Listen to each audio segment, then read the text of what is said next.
Hasan Jalebi ya? Iya. Halo Hasan. Are you hear me? Halo Hasan. Belum.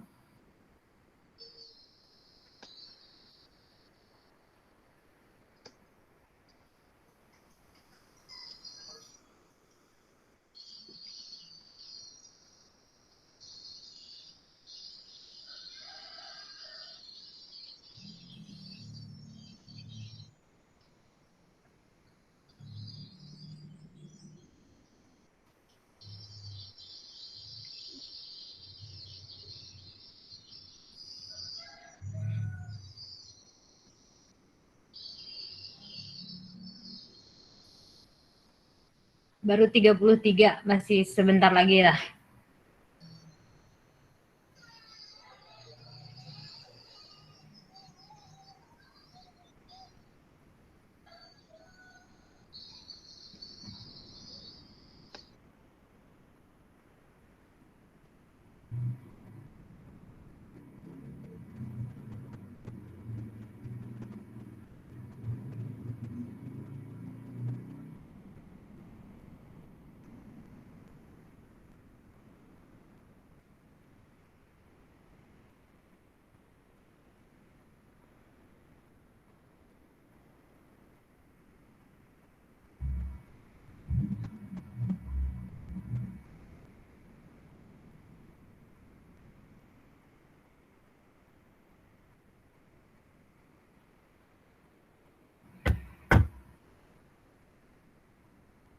Nggak pakai musik, Tasya? Pakai musik atuh, Tasya. Iya, Bu. Pakai musik atuh. Sebentar, Bu.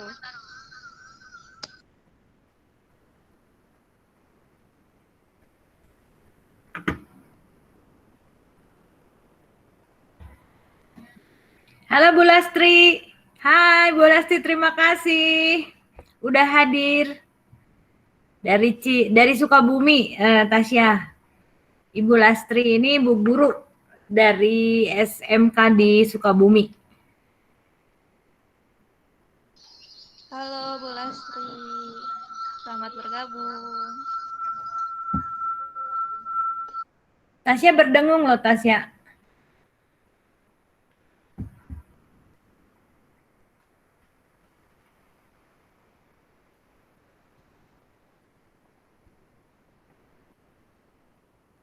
Oke, Hasan. Welcome. Halo, Hasan. Hello, ma'am. Halo. You can hear me? Yes, of course. Okay, thank you. Have joined us to a webinar Momentpreneur in Bandung ya, Hasan. Thank you. Welcome. Tasya, mangga kalau mau nyapa, Tasya. Imas?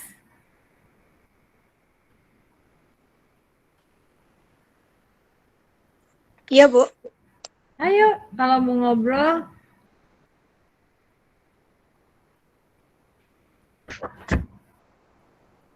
Halo semuanya, selamat pagi.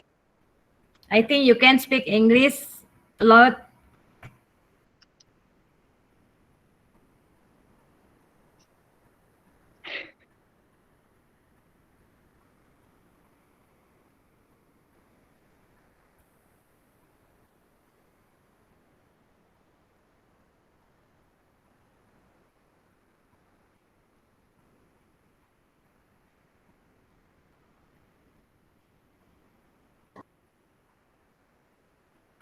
Ibu nggak ngajar, Bu?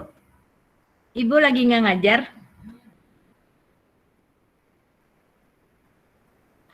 Oh, suaranya masih di mute. Sorry, maaf, suaranya masih di mute, jadi nggak kedengeran.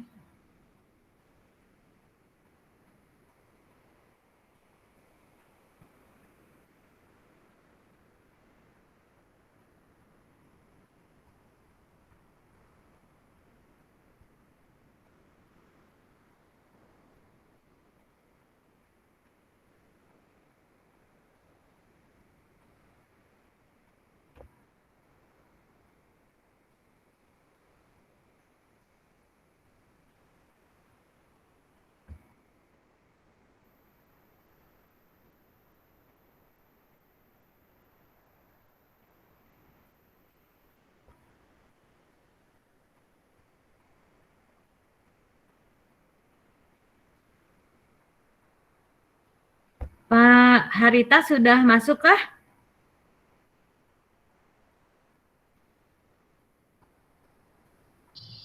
Belum, Bu. Siapa yang PIC-nya yang ke Pak Harita? Narahubungnya siapa? Saya, Bu, sudah dihubungi. Oke. Siap, Bu Tia. Terima kasih banyak Pak Harita. Terima kasih banyak. Ya, ini udah 59 orang, Imas.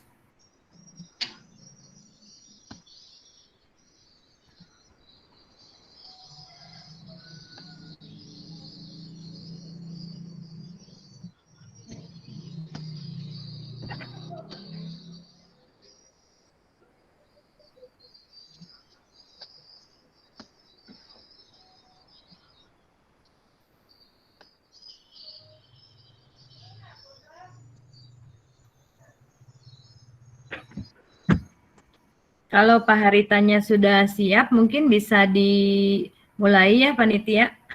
Halo Teh Iver, selamat datang. Ibu Ermina, selamat datang. Thank you sudah hadir. Sama-sama, Bu.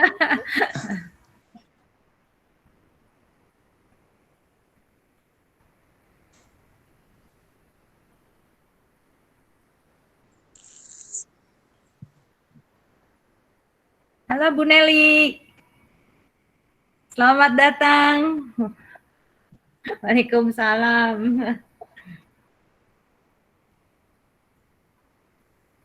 Vini belum datang, Vini ya?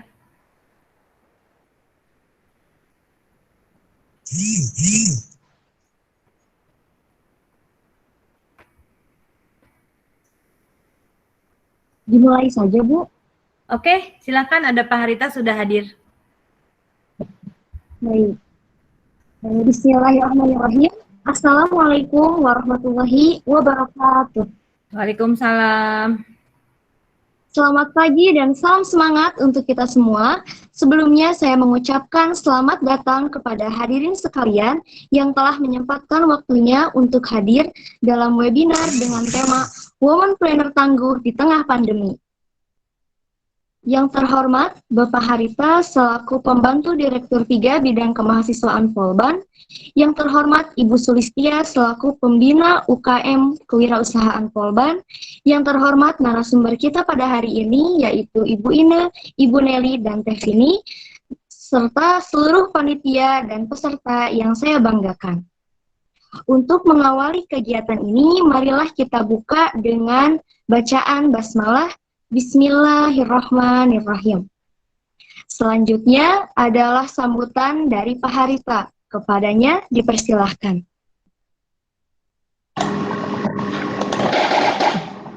Oke. Bismillahirrahmanirrahim. Bisa didengar suara saya? Bisa Pak? Bisa. Oke. Assalamualaikum warahmatullahi wabarakatuh. Waalaikumsalam Pak. Terima kasih buat panitia, Bu Tia, dan para dosen yang lainnya. Juga terima kasih buat para narasumber. Polban memang saat ini masih menerapkan adanya pembatasan untuk menerima mahasiswa kuliah secara offline. Sehingga salah satu cara mahasiswa tetap berkegiatan adalah dengan cara online. Salah satunya dalam bentuk seperti ini. Memang tidak hanya webinar saja, kegiatan-kegiatan dari kemahasiswaan, tapi juga termasuk kegiatan-kegiatan yang memang bentuknya online, tapi memang berkiprah langsung di masyarakat. Yang mudah-mudahan nanti hasil dari webinar ini menggugah ataupun memberikan ide-ide yang positif buat mahasiswa, bagaimana kita bisa berupaya, ya dari judulnya aja Women Planner. Jadi men-nya nggak ada di situ, jadi women saja yang jadi planner, yang jadi tangguh di tengah pandemi ya, bukan pandemi tapi pandemi COVID-19 ini, yang mudah-mudahan di akhir tahun 2020 ini vaksin dari virus ini bisa terbukti ampuh untuk menanggulangi adanya virus COVID-19 ini. Sehingga entrepreneur ataupun kewirausahaan yang ada di Indonesia menjadi semakin melejit, semakin bagus lagi. Ya, karena terbukti ekonomi Indonesia saat ini terpuruk, ya, di bawah nol. Tidak hanya Indonesia, negara lain juga seperti itu. Mudah-mudahan kedepannya dari generasi muda ini akan menghasilkan ataupun menggerakkan perekonomian. Dan juga terbukti bahwa perekonomian Indonesia itu banyak ditopang oleh UMKM, ya, ekonomi kewirausahaan yang level kecil, bukan perusahaan-perusahaan besar. Mudah-mudahan dari pemateri nanti bisa memberikan pandangan kepada adik-adik mahasiswa, khususnya bagaimana menjadi seorang entrepreneur yang tangguh. Tidak hanya sebenarnya di tengah pandemi, tetapi nanti mungkin setelah lulus dari Polban, tidak perlu capek-capek cari kerja, malah menciptakan lapangan kerja. Bahkan mungkin Bu Tia juga sudah siap untuk meng-coach, untuk menjadikan Anda semakin tangguh lagi menjadi seorang benar-benar entrepreneur. Contoh sudah banyak, nanti mungkin Bu Tia juga akan memberikan gambarannya. Itu saja dari saya, mudah-mudahan webinar ini bisa berjalan dengan lancar, dengan baik, sampai akhir dari kegiatan ini. Dan mohon izin, mungkin nanti saya nggak bisa mengikuti sampai akhir, karena saya harus mengerjakan pekerjaan lain, dan sebenarnya pada saat yang sama ini, saya juga di room yang lain dengan Mas Dirjen, jadi sebentar nanti balik lagi ke room yang lain lagi. Itu saja, mohon maaf apabila ada kata-kata kami yang kurang berkenan. Billahi taufiq wal hidayah. Wassalamualaikum warahmatullahi wabarakatuh. Waalaikumsalam. Terima kasih Pak Harita.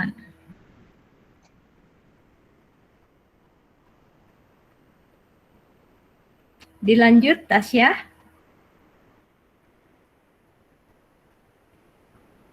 Terima kasih Pak Harita atas sambutannya. Mudah-mudahan acara hari ini sukses. Pak Harita juga melaksanakan kegiatan yang lainnya. Semoga diberi kesehatan selalu. Amin. Ya Pak Harita. Amin. Mohon pamit Bu Tia ya. Nggih. Monggo Pak. Monggo. Tasya, Caca, ayo dilanjut Caca.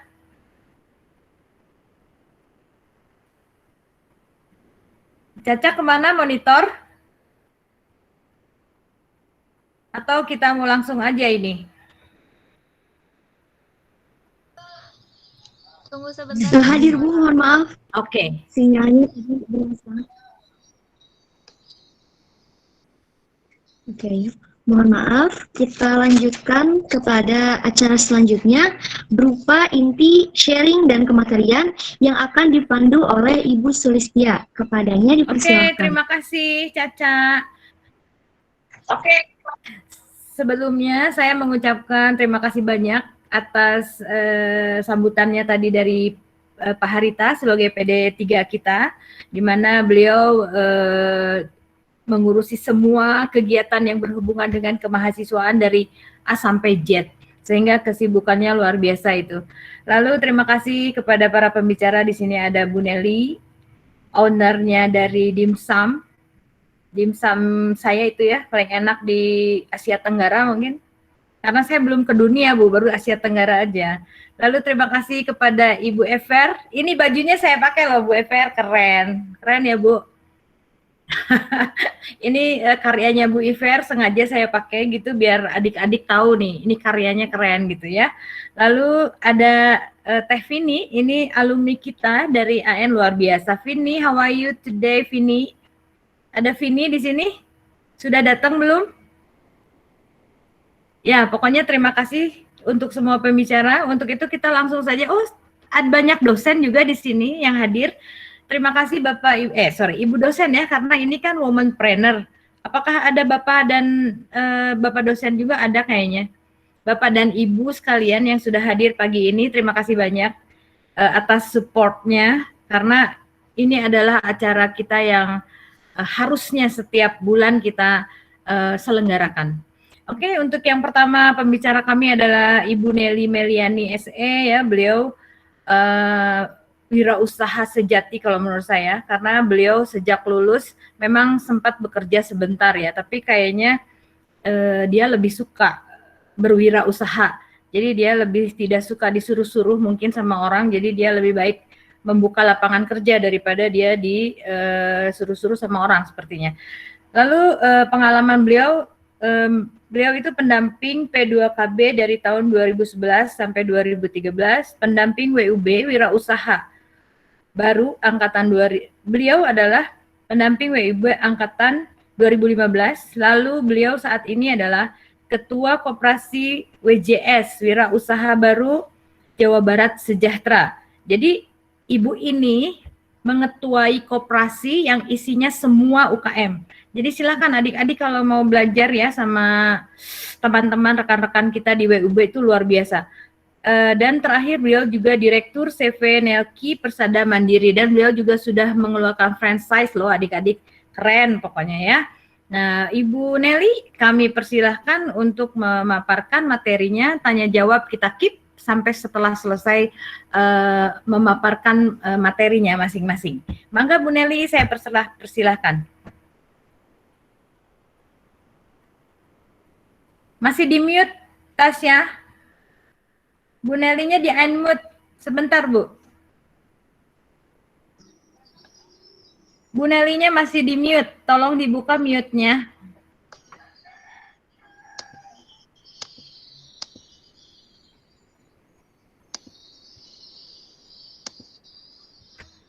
Bu Nelly, speakernya bisa dinyalakan nggak? Oh, nggak bisa? Oh, Panitia. maaf, tunggu sebentar ya Bu. Bu Nelly tunggu sebentar, mohon maaf.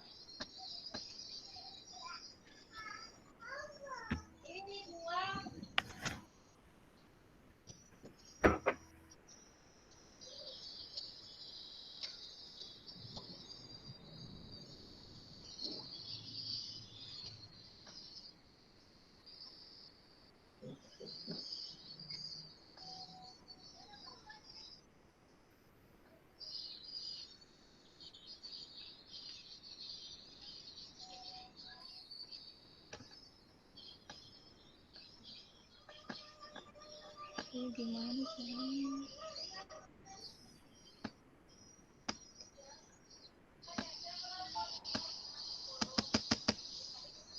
Kenapa? Ada kendala? Iya, mau tunggu sebentar Bu, maaf.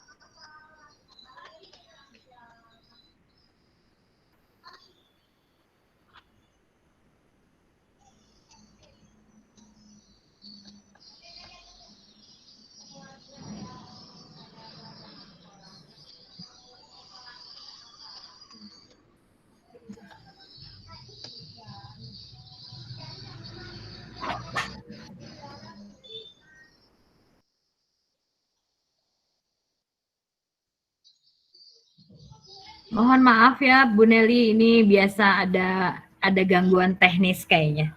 Mohon maaf. Ibu Nelly, mohon maaf, bisa di-unmute dari ibunya?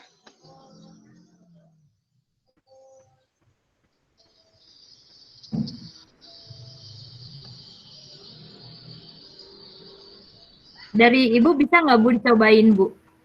Di unmute-nya. Nggak bisa ya?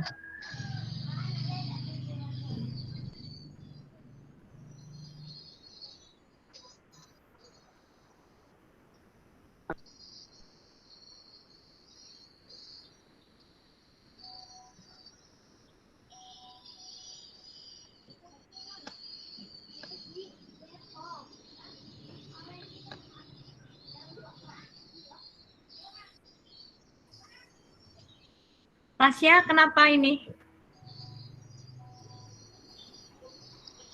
Ibu mohon maaf, bisa dilanjut ke pemateri selanjutnya dulu. Ah, Bu Iver ya, Bu Ine, bisa dicoba Bu Ine? Oh, Ibu saya sudah bisa, Bu. Oke, udah bisa. Silakan Bu Nelly. Oke, tadi ada sedikit masalah ya. Assalamualaikum warahmatullahi wabarakatuh. Waalaikumsalam. Buat ya, Ibu dosen, Ibu Dandan, adik-adik dari Wirus. Sepertinya adik-adik Wirus pernah berkunjung nih ke rumah produksi saya ya. Sering. Sering. Dan ini dia mentor favorit saya nih, ada Bubu. Makasih Bubu sudah undang saya di sini. Sama-sama.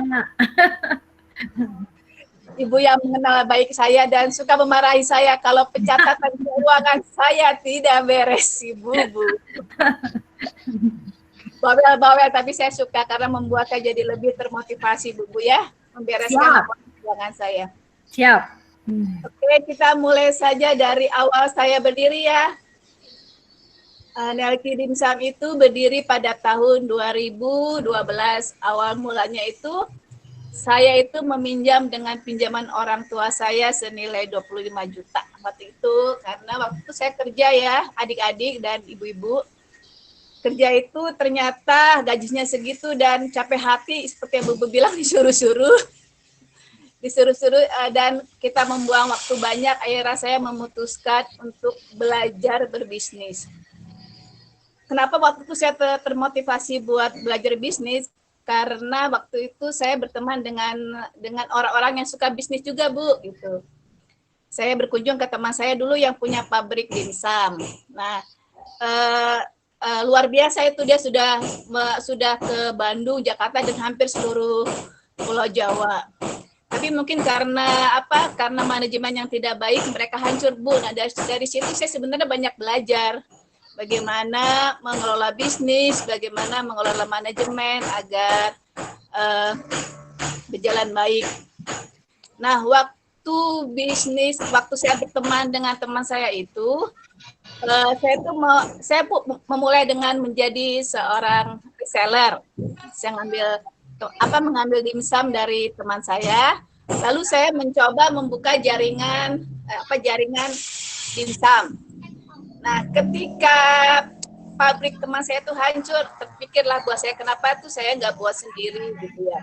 Saya punya dapur, saya punya resep dengan sedikit modifikasi. Akhirnya dengan persetujuan suami, persetujuan keluarga, saya mulai membuka usaha dimsum di rumah. Itu tahun 2012 ya. Dengan satu orang karyawan waktu itu, saya ngambil dari desa, dia membantu saya membuat dimsum. Nah, awal-awal itu berdarah-darahnya dimsum di situ. Karena kan orang belum tahu ya dimsum itu apa, mereka tahunya bakso tahu, makanan khasnya dari Jawa Barat. Saya mulai buat sampel ke kafe, ke restoran, ke hotel dan ke catering dengan membawa sampel dan mengetuk door to door waktu itu, karena online waktu itu belum se-booming sekarang. Nah, dari situ mulailah ada orderan sedikit demi sedikit, event kecil, akhirnya sekarang menjadi banyak event besar. Omset awal saya waktu itu hanya sekitar ya dari awal ke paling 10 juta, 20 juta, dan akhirnya sekarang bisa mencapai, sebelum pandemi maksudnya, sekarang mencapai sekitar, dulu pernah mencapai 120 juta, alhamdulillah. Nah, setelah saya ke hotel gitu, saya mulai membuka namanya jalur reseller. Reseller saya itu kebanyakan kebetulan anak-anak muda itu. Saya suka sekali ini anak-anak muda yang senang berbisnis. Mereka banyak diskusi sama saya, mereka mulai membuka kedai, dan mereka itulah adalah ujung tombak dari Nelki Dimsum.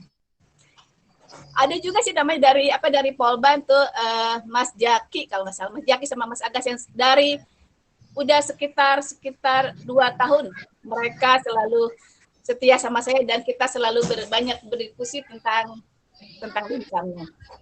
Oke. Selanjutnya nih, saya mulai ketika pada saat pandemi. Nelki Dimsum apakah terimbas nih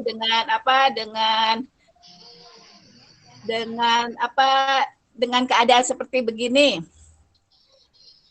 Sangat-sangat terimbas sekali ya, karena reseller saya yang kebetulan banyak membuka kedai itu pada tutup dan tidak bisa berjualan. Jadi harus mikir gimana caranya supaya mereka tetap mengambil dan mereka pun tetap bisa berjualan. Saya sama reseller saya itu kebanyakan selalu suka berdiskusi dengan para reseller. Mereka kadang-kadang, Bu, bagaimana ini? Bu, bagaimana begini? Bu, sebaiknya bagaimana begini? Nah, itu kita suka mencari solusi bersama ya. Nah, saya menyarankan kepada mereka sebaiknya menjual secara online atau saya menawarkan kepada mereka buat mengambil barang dulu ke saya, terus mereka bisa membayarnya setelah barang terjual gitu ya. Karena menurut saya itu adalah solusi terbaik karena kita dari reseller itu adalah satu kesatuan yang harus saling bantu satu dengan yang lain. Untuk itu juga saya sudah berpikir, bukan sudah ya, saya membuat namanya yang reguler karena yang saya buat Nelsi Dimsum itu adalah dimsum premium ya. Jadi saya mulai mencoba beberapa bulannya lalu membuat namanya dimsum regulernya. Jadi biar reseller itu bisa menyasar kalangan menengah ke bawah. Jadi kualitas produk saya turunkan sedikit, tapi komposisi tetap, sehingga harga bisa tetap dan reseller bisa menjual dengan harga lebih murah. Itu solusi yang saya ambil ketika situasi seperti begini. Dan alhamdulillah justru yang sekarang lagi booming karena mereka bisa menyasar dari kalangan menengah ke bawah, bukan seperti Nelki Dimsum yang menyasar menengah ke atas. Jadi dimsum saya itu sekarang bisa menyasar ke semua kalangan masyarakat. Oke. Selanjutnya ada mungkin pada bertanya ya bagaimana awal saya menjadi entrepreneur sudah saya jelaskan di awal. Itu karena seperti yang Bu bilang. Saya tipe orang yang tidak bisa disuruh-suruh, saya tipe orang yang ingin mengatur waktu buat diri saya sendiri. Saya tipe orang yang ingin banyak waktu bersama keluarga dan teman-teman. Sama Bubu ya Bubu, jangan lupa kita traveling lagi. Juga pingin membuat suatu yang buat saya hidup itu berharga, jadi harus kita manfaatkan sebanyak mungkin. Jangan kita sia-siakan buat membuang waktu dengan percuma, misalnya bekerja dengan orang lain. Itu menurut saya ya. Oh, sebentar, saya mau menyapa keponakan saya dulu yang dari Qatar. Halo Hasan, Wahyu. Nah, begitu ya adik-adik sekilas info tentang dimsum. Yang alhamdulillah saya juga sudah mulai membuka franchise. Doain semoga franchise dimsum saya bisa berada di seluruh Indonesia dengan bantuan muda yang luar biasa, dengan bantuan adik-adik. Terima kasih. Loh, udah selesai nih Bu? Iya Bu, singkat padat aja karena saya lebih senang berdiskusi nih Bu sama anak-anak muda nih. Oke. Berarti nanti ya setelah pembicara ketiga kita tanya jawab ya Bu Nel. Oke, terima kasih Bu Nelly, keren. Pokoknya memotivasi adik-adik di sini dan kita semua. Iya, mungkin tadi ada sedikit yang terlupa bagaimana Ibu awalnya menjajalkan dimsum itu dari sekolah ke sekolah. Saya malah lebih ingat dari Ibu. Itu harusnya Ibu sampaikan. Ya Bu, tadi dari itu sudah saya jelaskan Bu. Saya tuh door to door awal Bu menawarkan dimsum dalam bentuk sampel tuh Bu ya. Sampelnya saya tawarkan ke sekolah-sekolah. Saya bawa itu Bu, namanya cooler box itu ke ibu-ibu yang nongkrong di sekolah. Yang kan ibu-ibu mas senangnya berkumpul tuh Bu ya, berkumpul. Jadi saya menghampiri ibu-ibu yang sedang berkumpul, menawarkan dimsum. Ibu dimsum gini, cobain deh Bu, saya ada murah, saya buat kemasan kecil buat Ibu coba dulu di rumah. Ini nomor kontak saya, ketika Ibu butuh, Ibu bisa kontak saya. Jadi saya awal mulanya begitu Bu. bawa cooler box, mengetuk pintu para owner catering, mengetuk para owner cafe buat menawarkan produk dimsum. Gitu, Bu.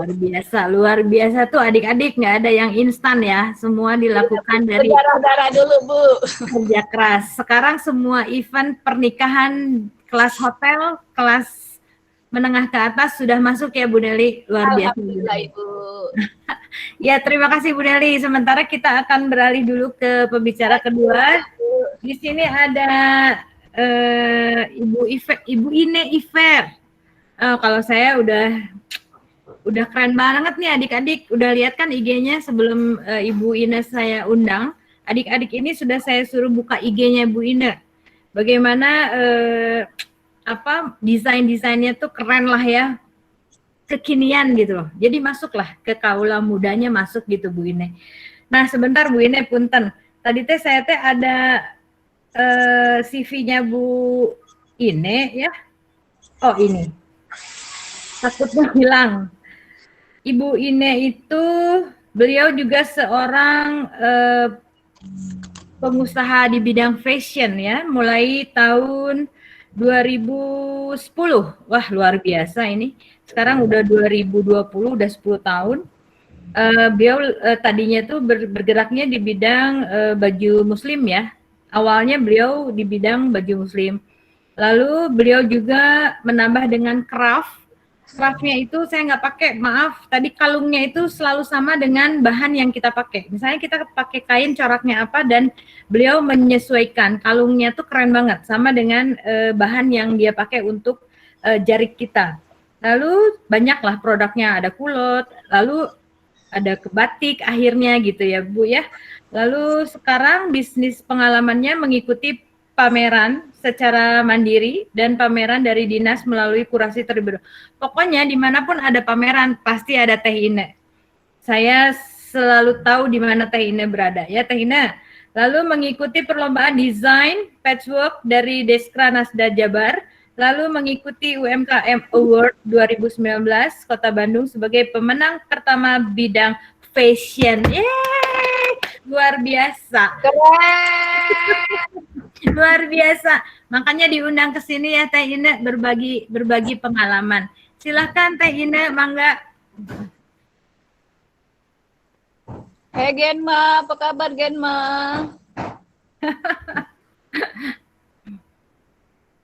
Oh, mute-nya masih di mute. Belum kedengeran Teh suaranya. Tasya, gimana ini? Genma, mungkin dari Genma yang kayak saya tadi mungkin ke mute, Bu. Oke.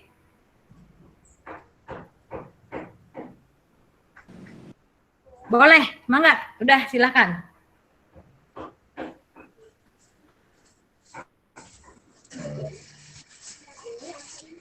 Belum, Bu.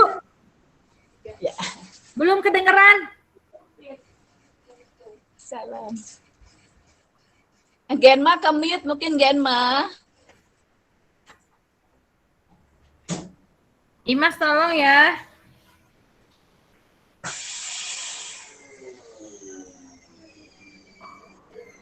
Bu sehat Bu.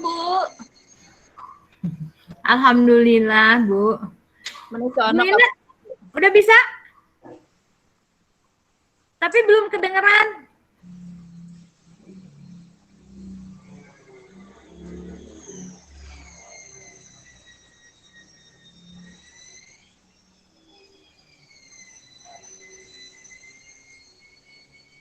Sudah bisa belum, Bu? Maaf ya. Halo, udah Iver, udah. Udah ya? Ya. Udah. Ya, Assalamualaikum warahmatullahi wabarakatuh. Waalaikumsalam, Genma. Semoga semua sehat selalu ya. Perkenalkan saya Ine Ferimanika lengkapnya. Saya sebagai owner dari Iver. Saya bergerak di bidang fashion. Nah, untuk ini mungkin langsung aja ke profil saya ya Bu ya. Saya sebetulnya awalnya itu nggak ada basic wirausaha. Saya sebetulnya kuliahnya itu di perhotelan, kemudian bekerja di perhotel juga pernah 1 tahun, kemudian 96 sampai 2015 saya bekerja di perbankan. Nah, sewaktu saya bekerja di perbankan itu awal mulanya saya jadi womanpreneur tuh karena ada keluarga saya di Batu tuh ada toko. Nah, daripada kosong, akhirnya saya coba untuk saya isi, saya usaha fashion sambil saya itu kerja di perbankan. Jadi saya waktu itu membuka toko di Batu dengan mempekerjakan 1 karyawan. Kemudian saya untuk mensuplai barang, kemudian kontrol untuk 1 minggu 1 kali. Nah, awal mula saya menjadi womanpreneur itu memang sulit sekali karena saya tidak terbayang saya itu sebetulnya lebih ke eksak gitu ya lagi, karena kan saya tuh bergerak di bidang operationnya itu khusus bagian back office, bukan bagian marketing. Jadi saya tidak kepikiran untuk mulainya itu saya coba di perumahan saya dulu, yaitu saya setiap ada arisan saya coba untuk memasarkannya melalui ibu-ibu arisan. Jadi waktu itu masih door to door juga sama seperti Bu Dewi tadi. Nah, akhirnya dari situ saya coba memberanikan diri untuk bagaimana saya kan tidak ada basic memasarkan atau menawarkan ke customer itu gimana. Nah, dari situ saya coba memberanikan diri. Kemudian alhamdulillah di perumahan sih sudah mulai ibu-ibu pada kenal ya. Jadi saya tidak membawa ke arisan juga. Jadi ada ibu-ibu yang mau didatangin. Nah, setelah saya itu kerja di bank itu sampai 2015. Waktu itu saya jabat terakhir itu jadi operation back office ya. Kemudian September 2015 saya pensiun dari perbankan karena saya memang ada target umur 40 itu saya harus sudah pensiun dari perbankan karena saya tidak mau bekerja terus di tempat yang lain gitu ya. Saya coba untuk berusaha karena saya sudah coba merintis dari 2010 itu di Batok.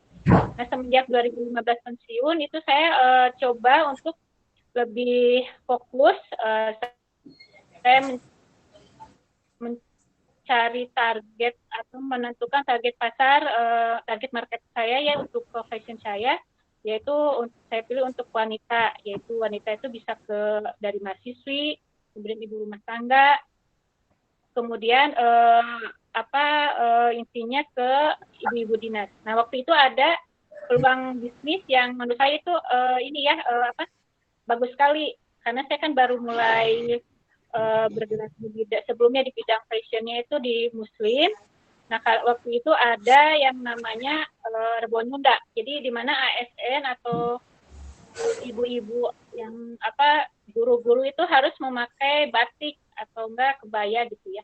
Nah, itu peluang saya untuk menciptakan produk baru, yaitu saya coba untuk menciptakan kulot batik. Nah, kulot batik itu saya coba untuk mengambil batiknya yang Jawa Barat, kemudian Cirebon, jadi khusus untuk Provinsi Jawa Barat. Nah, setelah itu alhamdulillah bisa berkembang sampai sekarang, kemudian saya inovasi juga dengan menggunakan pecahannya itu dibuat untuk kalung batik. Jadi mempercantik ibu-ibu atau adik-adik atau teteh-teteh yang suka memakai kalung, jadi bisa seragaman dengan kulotnya. Nah, alhamdulillah sampai tahun 2019 kemarin sebelum COVID itu alhamdulillah ya omset sih bisa di atas 300 satu tahun. Nah, setelah ini masa pandemi ini memang itu semua usaha itu dampak ya, terutama saya fashion. Karena kan waktu pandemi itu sebelum pandemi mungkin kerjaan saya lebih banyaknya itu di pelatihan offline itu maksudnya kita ikut pelatihan ada dari dinas-dinas karena kan saya basicnya bukan dari wirausaha, jadi setiap ada pelatihan yang kira-kira bisa menunjang saya untuk berkembang dan menambah pengetahuan wirausaha saya ikuti biasanya dari dinas atau dari yang lainnya. Kemudian pameran-pameran juga saya ikuti, ada mandiri dan dari dinas juga melalui kurasi-kurasi ya. Jadi kalau melalui kurasi itu memang suatu tantangan. Jadi produk saya itu sebetulnya sudah bisa diterima atau dinilainya bagaimana gitu. Kemudian toko offline juga ada di Baltos, kemudian saya buka juga di rumah. Nah, selain toko offline juga saya ada online-nya juga biasanya di IG sama FB. Nah, ini ada mungkin plusnya untuk saya mengikuti sebelumnya pameran itu ada kunjungan ke customer, di mana customer itu diantaranya instansi atau dinas-dinas yang mengenal dari pameran, produk saya dari pameran, itu biasanya minta didatengin. Jadi saya itu kalau mereka nggak bisa ke toko, jadi saya yang datang ke dinas-dinas tersebut. Jadi alhamdulillah itu banyak sekali ya tambahan untuk saya. Nah, untuk kegiatan usaha pada saat pandemi ini memang fashion terutama yang saya rintis sekarang itu memang apa ya, ini banyak sekali, bisa 75%. Nah, di mana toko juga tutup dua-duanya, kemudian waktu itu juga saya merasa gimana ya ini usaha saya, karena waktu itu masih bingung, sedangkan kan yang usaha yang sedang banyak di teman-teman itu makanan ya, mungkin orang-orang lebih membutuhkan ke kuliner. Kemudian juga kunjungan ke customer juga tidak bisa dilaksanakan seperti biasa, jadi harus dibatasi, otomatis karena usaha saya itu agak berkurang, jadi produksi juga saya batasi. Nah, untuk yang untuk mensiasati masa pandemi ini, saya coba untuk mengikuti tren sekarang, jadi online ya penjualannya.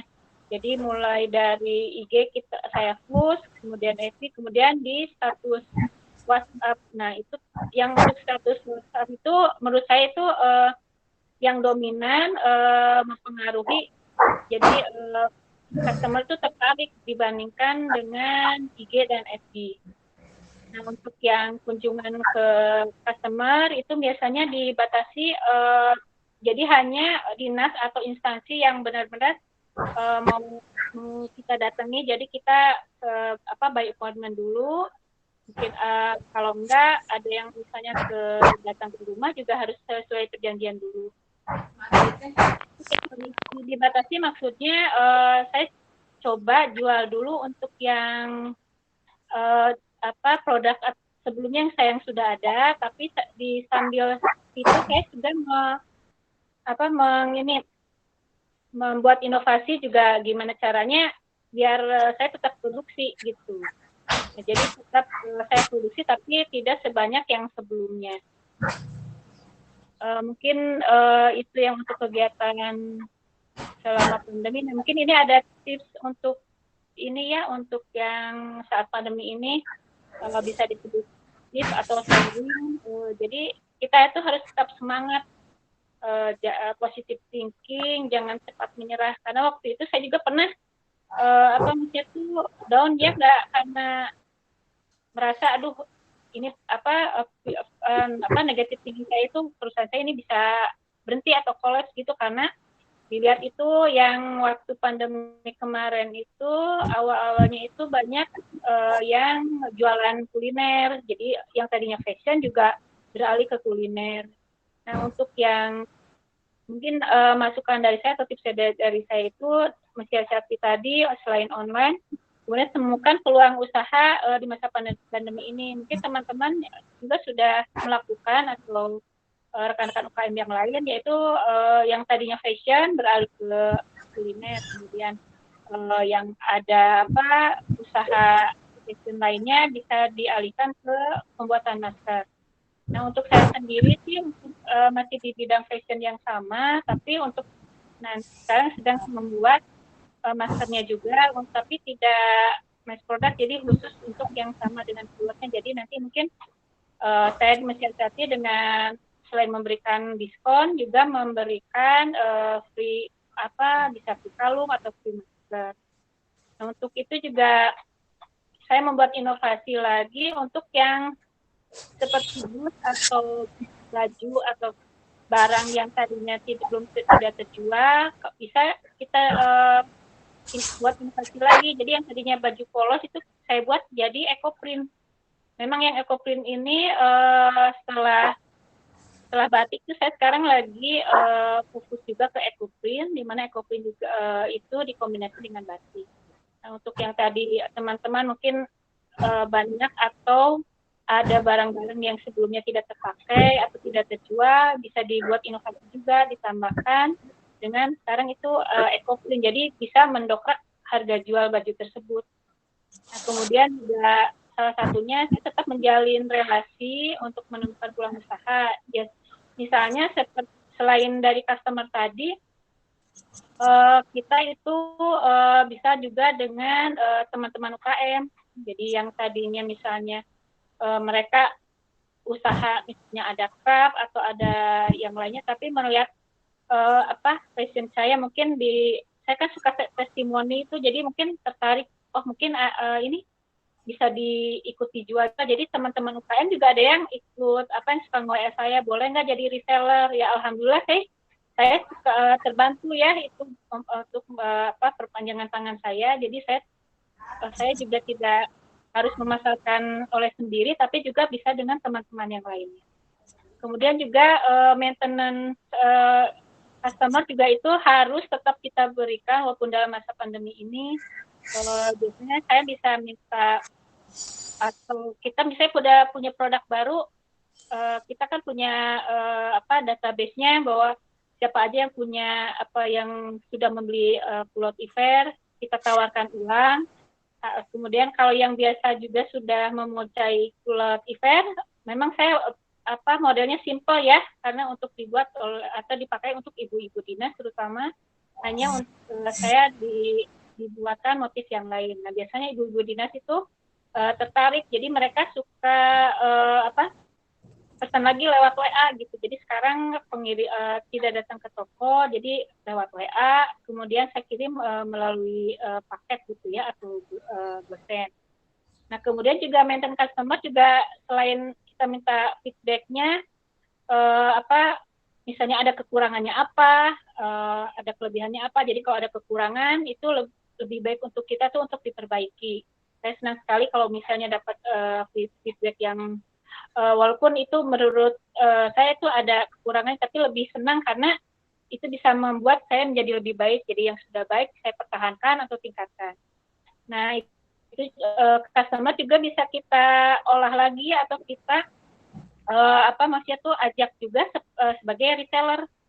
Misalnya ada di instansi tertentu, kelihatannya sih dari kita gali, kalau kita ngobrol dengan customer kita itu, misalnya teman-temannya suka nih ngelihat kulot yang saya pakai, yang kulot dari Iver. Nah, itu untuk ini saya coba ajak juga customer tersebut menjadi reseller juga. Jadi saya tidak harus datang ke instansi tersebut, kemudian saya juga bisa membantu teman-teman juga, atau customer saya juga bisa mendapatkan tambahan. Nah, itu alhamdulillah juga ada. Jadi customer-nya yang jadi reseller saya itu datang ke rumah, misalnya untuk mengecek atau melihat barang-barang yang ada ataupun yang baru. Nah, itu alhamdulillah sekarang berjalan juga. Kemudian selain itu dapatkan dukungan dari keberhasilan ini dari yang lain, misalnya terutama dari keluarga ya.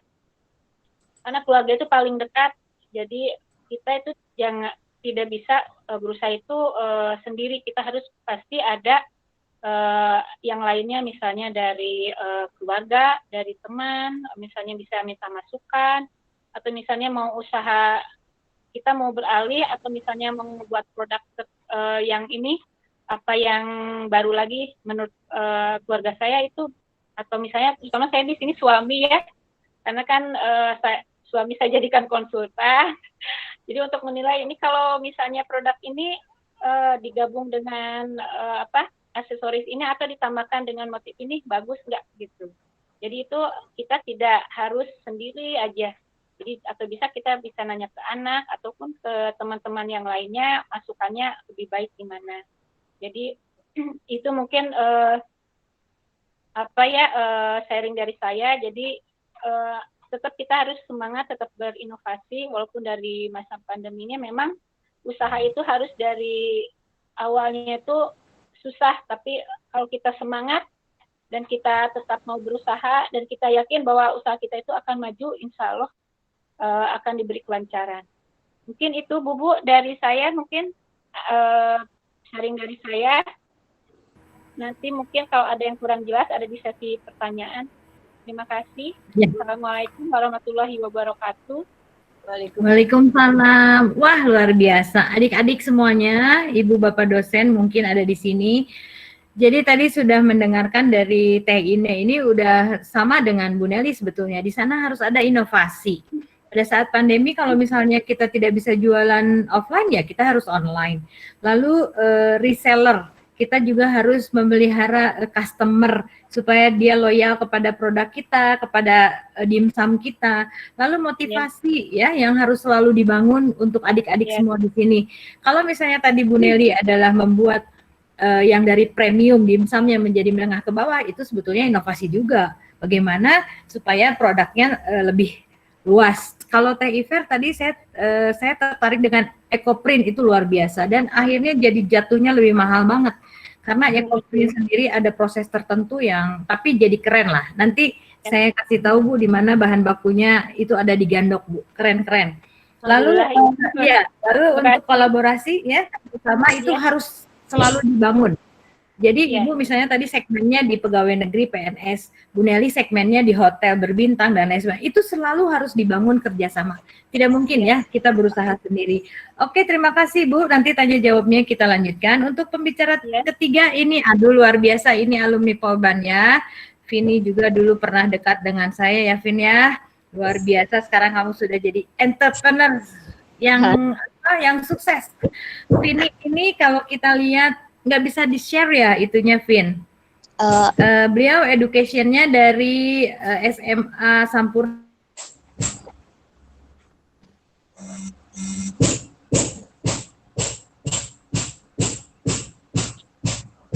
Halo. Ikuti Leader of the Year, Polban Youth Entrepreneur, ya, lalu Secretary of Minang Culture Organization. Oh, pantesan dia keren banget lah. Pokoknya kalau untuk dagang mah ya, Vini mah udah keren. Language-nya Vin, di sini ada untuk computer and other skill-nya. Microsoft Office, Word, Excel, PowerPoint, SPSS, editing, social media, marketing, luar biasa. Lalu ada bahasanya Indonesia, lalu English, okay. You can speak English, okay, Vini. Lalu ada ability to relate to others, teamwork, leadership, problem solving. Di sini Vin, respect teh aku baru tahu. Apa Vin? Kenapa Bu? Ada di sini ada respect ya, respect feel. Iya, respect feel. Oke, dan komite and passionate. Lalu sekarang kerjanya di mana ini? Working experience. Keren-keren ini. Working experience-nya internship program PT Perkebunan Nusantara, lalu self-employed as owner of online shop Friend Store ID and Herbal Super ya. Oke, Vini, luar biasa. Silakan berbagi dengan teman-teman dan adik-adiknya. Vini.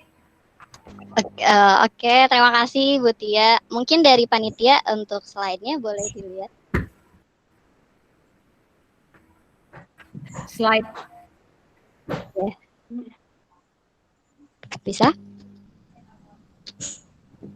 Sambil nunggu slide ya, terima kasih untuk Bu Tia telah mempersilahkan saya. Jadi kangen ya, dulu sering banget nih kerja sama Bu. Alhamdulillah, kebetulan juga alumni dari Wirus, alumni Polban juga. Jadi untuk teman-teman semuanya di awal ini, tadi kan udah sharing nih ya sama ibu-ibu kece gitu ya, sama Bu Nelly, Bu Ine ya, itu keren banget sih, sumpah. Mungkin saya boleh belajar. Ya. Itu tadi kan udah lebih ke sharing ya teman-teman semuanya. Mungkin juga di sini ada ibu bapak dosen.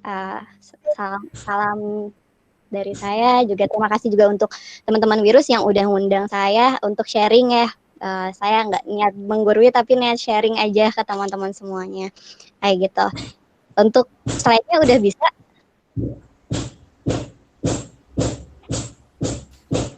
Belum.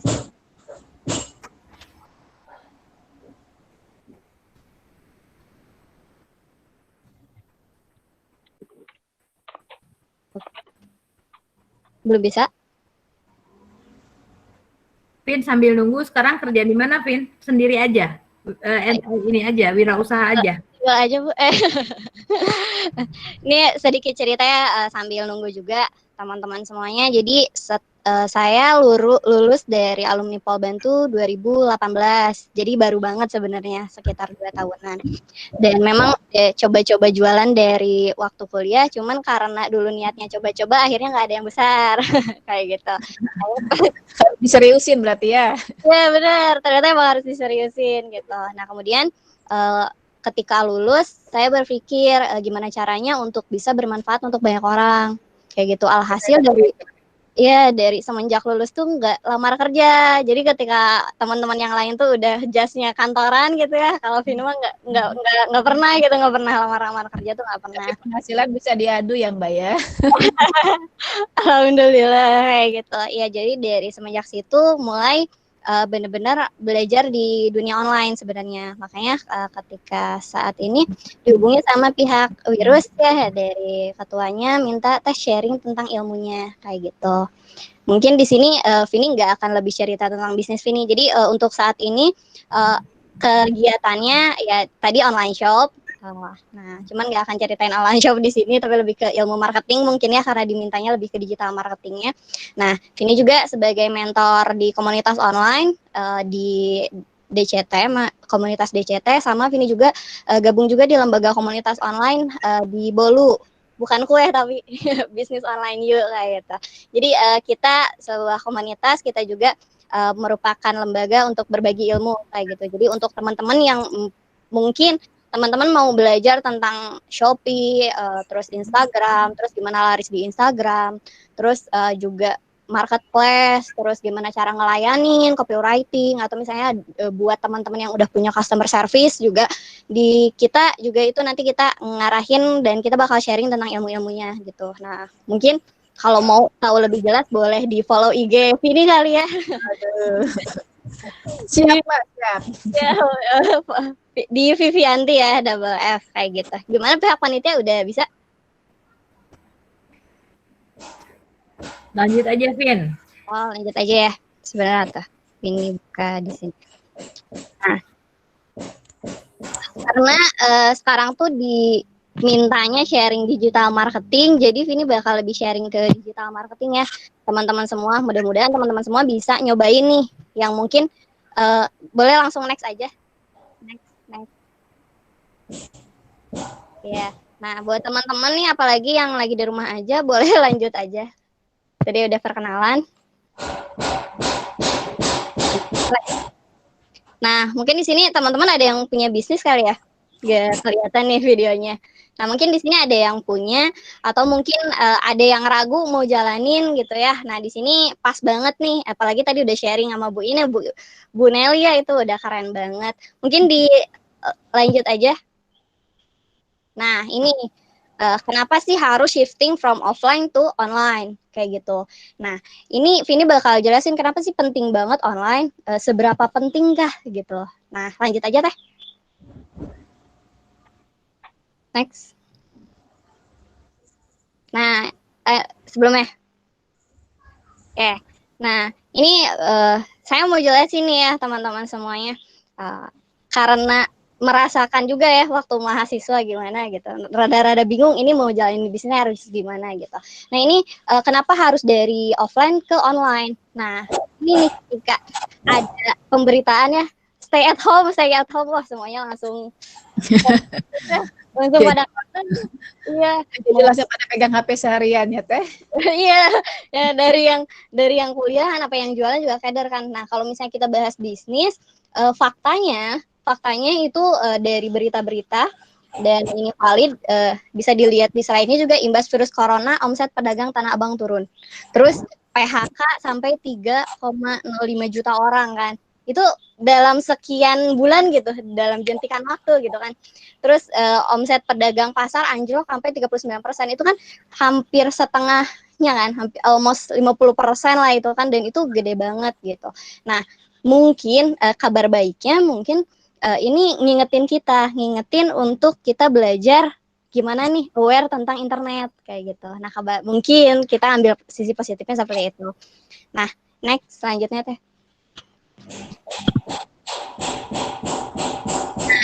Ini maksudnya digital marketing gimana? Jadi digital marketing ini gimana kita cara mempromosikan brand kita, merek kita itu lewat digital, media digital kayak gitu. Dan ternyata kalau misalnya kita bandingkan dengan offline, itu kalau dibandingkan sama offline tuh hemat banget lah kalau digital marketing itu. Hematnya dari mana? Contoh ya, kalau misalnya dulu kita tuh ngiklan lewat koran, ya kan?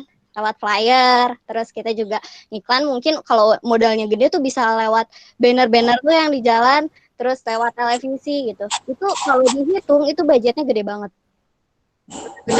Belum kita mikirin tentang produksi dan lain-lain kan, kayak gitu. Nah, tapi kalau misalnya di online ini kalau kita manfaatin digital marketing, kita tuh bisa langsung segmennya tuh langsung ke orang-orang yang relevan gitu. Orang-orang relevan contohnya gimana? Contoh nih, kalau misalnya kita target pasarnya, kita jualan kerudung contoh. Jualan kerudung otomatis kan target pasarnya itu cewek ya. Tapi kan kalau misalnya kita offline, kita itu bakal nyebarnya itu ke semua orang. Kita nggak bisa nargetin kalau offline. Nah, tapi kalau misalnya online, kita bisa nargetin. Kita bisa targetin kita jualannya mau ke siapa, cewek atau cowok, umurnya berapa, terus usianya, ya umur atau usia, terus lokasi, sampai lokasi kita bisa targetin. Dari kebiasaannya pun kita bisa tahu tuh, oh konsumen kita biasanya itu suka drama Korea. Nah, kan mahasiswa kan kayak gitu. Drama Korea itu bisa. Nah, itu untungnya dari digital marketing. Jadi ini sebenarnya lebih menghemat, mengefisiens dari modal kayak gitu, dari modal marketingnya, budgetingnya kayak gitu. Boleh di next. Oke, nah ini ya buat teman-teman semua, karena mungkin di sini Vini nggak akan jelasin panjang lebar ya, karena mungkin waktunya juga nggak cukup. Kalau teman-teman mau lebih detail, boleh langsung nanti nge-DM aja di Instagram kayak gitu. Nah ini mungkin Vini bakal ngasih tahu umumnya lah ya, kayak intisarinya aja kayak gitu. Nah ini digital marketing starter pack. Maksudnya gimana? Jadi ketika teman-teman mau mulai berbisnis online atau mulai menggunakan media digital, ini 5 hal ini perlu teman-teman siapin. Pertama itu dari media sosial. Kalau misalnya memang teman-teman promosinya di media sosial, untungnya di media sosial ini kalian bisa berinteraksi, berkomunikasi sama konsumen. Jadi lebih bisa talk TikTok gitulah, ya gitu ya. Kita bisa lebih ngobrol gitu kan sama konsumennya kayak gitu. Jalin hubungannya lebih enak kalau di media sosial. Terus yang selanjutnya good content. Good content ini tuh gimana? Jadi yang di online tuh kalau misalnya offline kan kayak misalnya dimsum gitu, kita kan bisa lihat ya, wah gini ya makanannya gitu. Terus tadi ya Bu ini juga ya kulot gitu, oh ini cocok nih buat saya gitu kan. Tapi kalau di online tuh nggak bisa, kita nggak lihat produknya. Makanya konten itu yang penting banget kayak gitu. Biasanya kita tuh lihat kalau jualan tuh bisa dilihat dari gambarnya dulu kan. Oh ini bagus nih kayak gitu. Ini bagus. Nah kadang padahal produknya bagus tapi gambarnya nggak bagus, bisa jadi orang nggak tertarik kayak gitu. Makanya konten ya benar. Jadi konten ini tuh penting banget. Nah selanjutnya selain dari konten apa? Copywriting ini tuh kalau misalnya memang main di media sosial. Kalau di marketplace nggak perlu main copywriting, jadi bisa langsung beli kayak gitu kan orang-orang. Tapi kalau di media sosial copywriting itu lebih ke kita bisa hipnotis orang gitu buat beli gitu kayak gitu. Dan di media sosial ini rata-rata orang tuh nggak suka dijualin, tapi mereka suka beli kayak gitu masalahnya. Nah makanya perlu banget menghipnosis mereka gitu ya, dihipnotis gitu ya, buat beli produk-produk kita. Dan selanjutnya yang terakhir optimasi. Di optimasi ini tuh kita bisa pakai banyak banget cara. Salah satunya dengan iklan. Iklan ada IG Ads, Facebook Ads, Google Ads, dan ini nggak dibahas di sini, teman-teman. Nah, ini harus berani kayak gitu. Kenapa? Karena mungkin kalau misalnya offline kita harus ngeluarin modal yang banyak di produksi di awal kan. Tapi kalau online sebenarnya kita bisa langsung optimasi di iklannya. Kayak gitu. Nah, mungkin selanjutnya yaitu starter pack ya yang diperlukan gitu. Terus tools juga penting itu. Buat teman-teman yang mau mulai digital marketing, pertama itu dari Messenger atau WhatsApp Business. Jadi jangan pernah disatukan si tools ini, WhatsApp-nya ini sama WhatsApp pribadi. Wah, itu pasti kelimpungan banget. Iya, betul. Iya, belum kalau keblok dan lain-lain gitu kan. Nah, ini kita juga bisa ngolah datanya tuh dengan WhatsApp Business ini. Kayak gitu, rata-rata kita pakainya WhatsApp Business atau Messenger. Nah, terus yang selanjutnya sosial media. Kenapa sosial media penting? Karena orang tuh bisa lihat langsung. Oh gini ya, oh kayaknya menarik deh. Dan di sosial media tuh kita bisa lebih berinteraksi, kayak kita ngasih tips, ngasih apalah kayak gitu. Jadi buat mereka tuh lebih tertarik gitu ngikutin kita. Akhirnya meskipun kita optimasinya banyaknya di marketplace, mereka bakal datang ke Shopee atau Tokopedia atau marketplace kita kayak gitu. Terus selanjutnya ada auto text. Biasa kita pakainya Sally ya. Tapi kalau misalnya ada auto text lain boleh. Kenapa harus ada auto text? Karena tuh konsumen tuh nanyanya itu aja. Sebenarnya nanya itu aja. Kalau misalnya kerudung nih, bahannya apa, terus misalnya warnanya ini gimana, sebenarnya jawabannya sama aja gitu kan. Kalau kita ngetik gitu-gitu aja kan lama waktunya, makanya itu kan ada auto text, jadi tinggal cepet aja ngetiknya kayak gitu. Jadi nggak harus copy paste tuh lama banget. Dan terakhir Canva. Ya. Nah, terus Canva nih, terakhir Canva ini apa?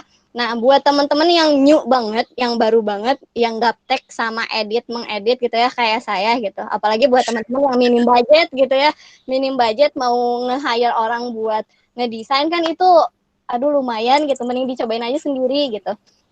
Nah, si Canva ini tuh tools yang mudah banget. Canva ini tools yang mudah banget untuk digunain tanpa harus punya skill editing. Kayak gitu. Kalau Photoshop, Corel yang kayak gitu tuh kita harus tahu ininya gimana, teknik ininya, teknik ngubah background dan lain-lain. Tapi Canva ini tuh gampang banget. Jadi teman-teman bisa pakai Canva ini kayak gitu. Kalau misalnya mau belajar lanjut boleh nanti chat aja ya di DM. Lanjut teh.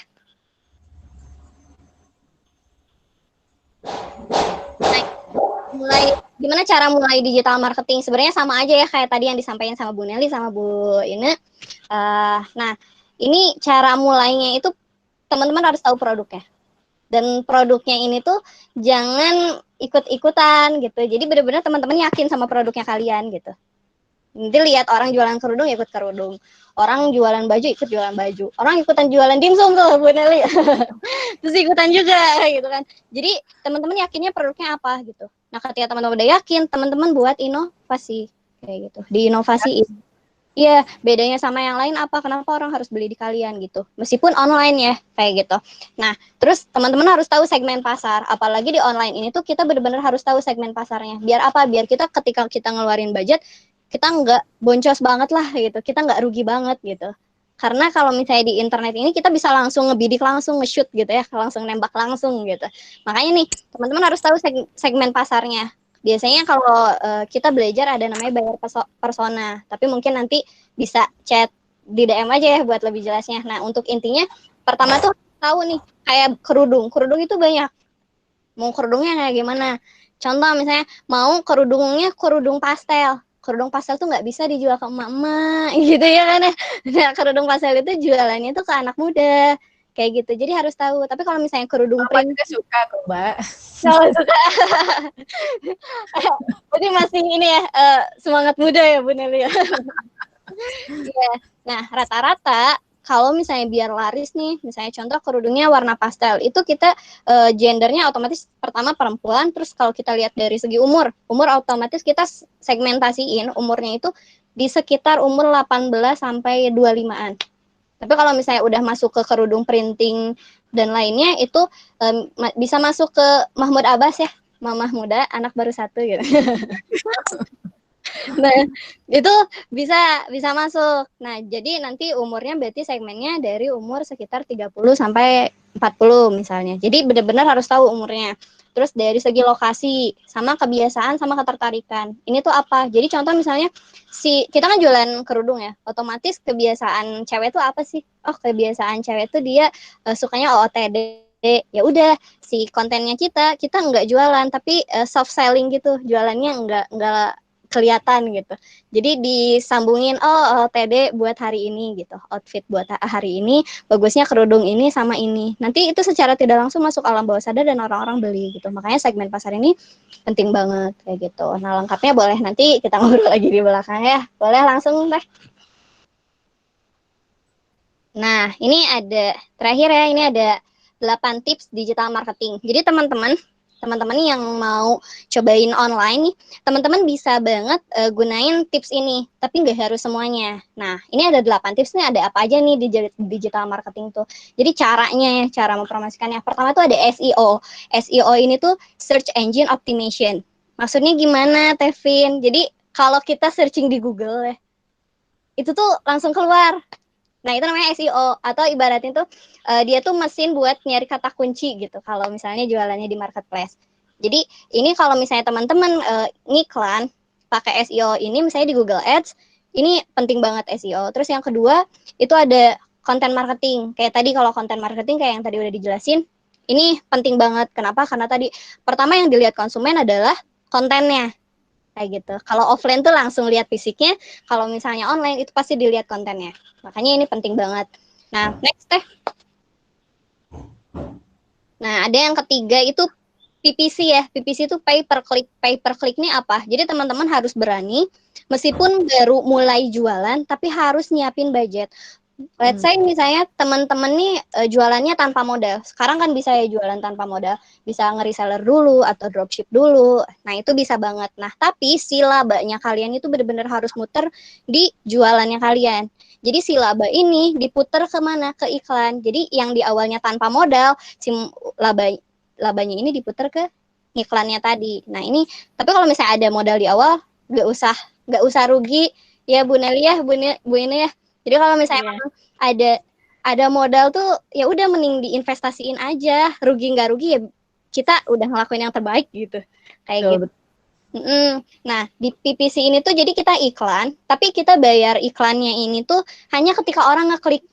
Kalau orang nggak ngeklik kita nggak bayar. Jadi ini bagus sih, efisien kayak gitu.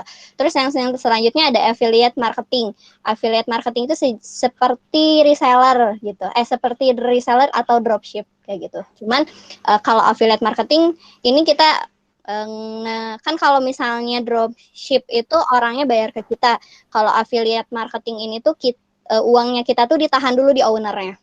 Kayak gitu. Nanti dicairkan bisa per 1 minggu atau per 1 bulan. Nah, untuk lebih jelas boleh nanti kita ngobrol ya di belakang. Lanjut Teh, tips selanjutnya. Ini ada email ya. Kadang kita suka meremehkan ini fungsi dari email. Tapi ternyata dari email ini tuh pemasukan bisa meningkat 40% kalau kita benar-benar manfaatin email ini kayak gitu. Atau teman-teman juga bisa masuk ke yang Google Businessku. Google Businessku itu kan suka searching ya di Google. Kita suka searching di Google, misalnya dimsum, Nelly dimsum gitu. Terus keluar tuh tempatnya di mana, nomor teleponnya, terus bukanya jam berapa. Itu teman-teman pakai aja nggak apa-apa karena itu gratis kayak gitu. Jadi ketika orang searching nih teman-teman jualan apa, nanti di Google tuh teman-teman bakal keluar kayak gitu. Selanjutnya yang ketujuh itu ada sosial media. Ini teman-teman sosial media bisa pakai banyak ya. Ada Instagram. Kalau misalnya memang target marketnya anak-anak muda, itu teman-teman bagus banget kalau pakai sosial medianya Instagram. Atau teman-teman bisa pakai Facebook. Jadi sesuaiin sama target marketnya. Atau yang kekinian tuh ada TikTok ya. Nah, TikTok. Ternyata kita nganggep remeh TikTok ya. Padahal banyak banget yang laris dari TikTok. Kayak keren tuh. Lagi booming tuh. Iya bener, booming banget kayak gitu. Tapi memang kalau TikTok ini kita nggak bisa langsung hard selling, bener-bener Iya, langsung jualan tuh nggak bisa. Kita betul. bener-bener harus bikin konten dulu nyesuaiin sama kita. Entah itu before after atau misalnya OOTD hari ini, ih, jadi cocok banget kayak gitu. Itu bisa banget di TikTok. Juga ya. Iya, iya bener Bu. Kayak gitu. Terus atau yang terakhir nih, teman-teman bisa pakai marketplace. Marketplace tuh ada banyak banget dan dari masing-masingnya beda, tapi intinya sama aja gitu. Teman-teman strategi yang dipakai tetap sama aja, kayak kata kunci, terus penulisan judul dan lain-lain. Nah, ini marketplace ini tuh sekarang malah lebih enak. Lebih enaknya kenapa? Karena kalau teman-teman udah tahu teknik ngiklannya, teman-teman lebih save budget daripada teman-teman ngiklan di sosial media. Kayak gitu, lebih save budget asal tahu tekniknya. Kayak gitu. Terus kalau misalnya teman-teman pakai marketplace, entah Shopee, Tokopedia, Blibli dan lain-lain, itu teman-teman enaknya apa? Enaknya teman-teman tuh orang yang datang ke situ tuh kita nggak usah ngegodain mereka dulu buat beli gitu. Tapi mereka bener-bener datang ke situ tuh emang mau beli gitu.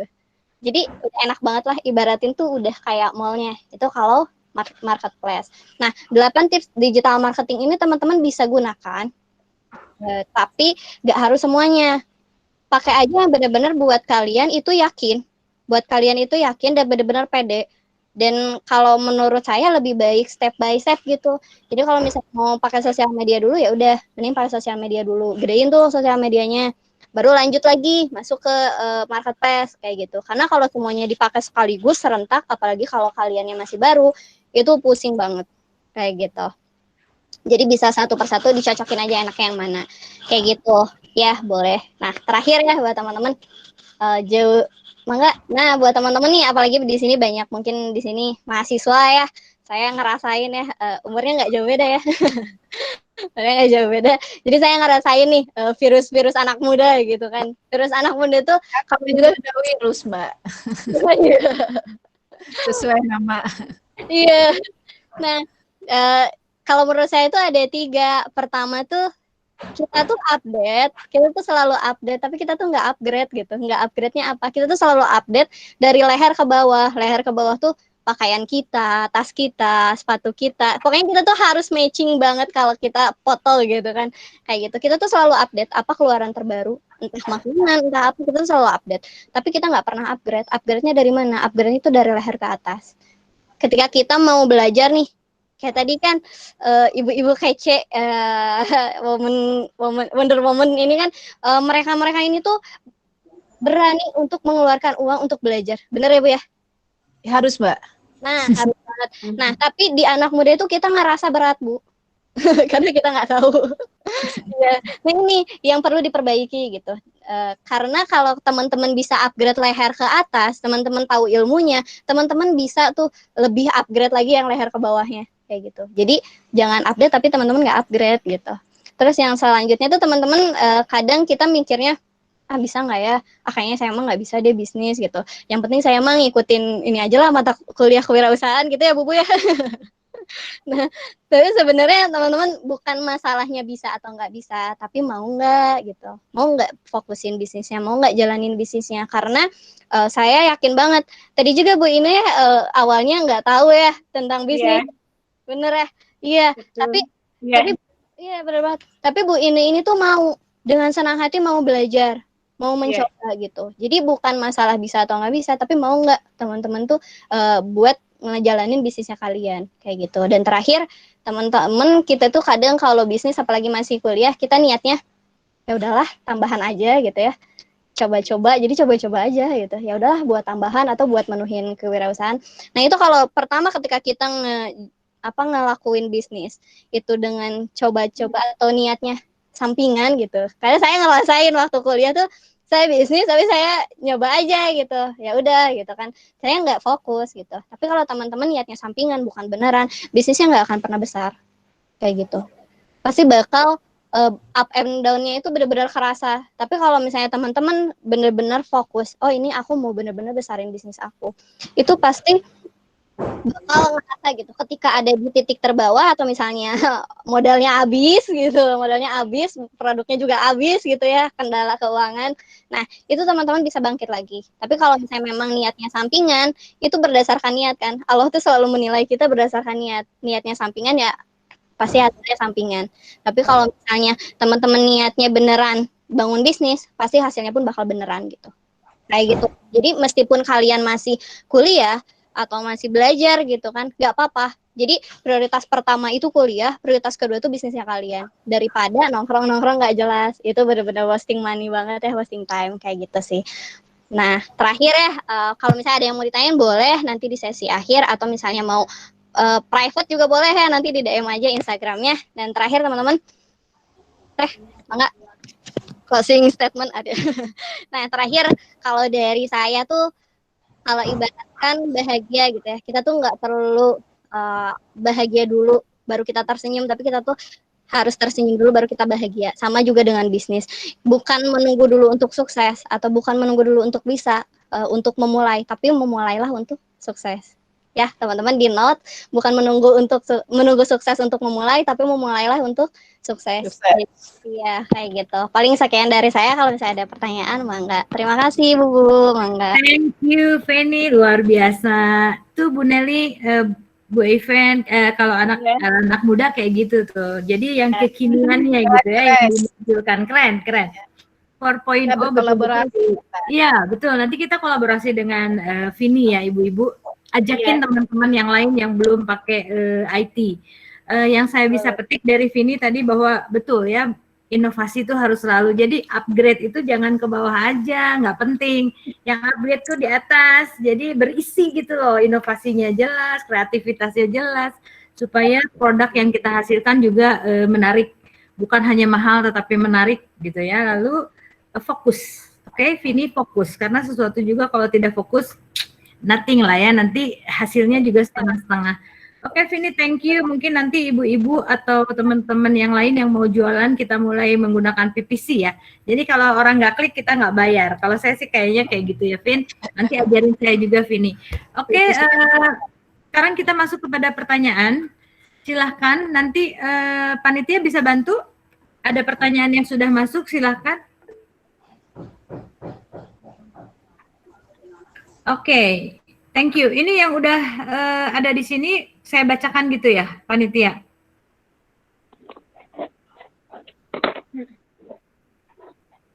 Ini sudah ada pertanyaan dari Nuhi ya. Saya bacakan ya, ini untuk Vini, untuk Kak Vini. Kalau buat konten untuk jualan, itu sistemnya bagaimana Kak?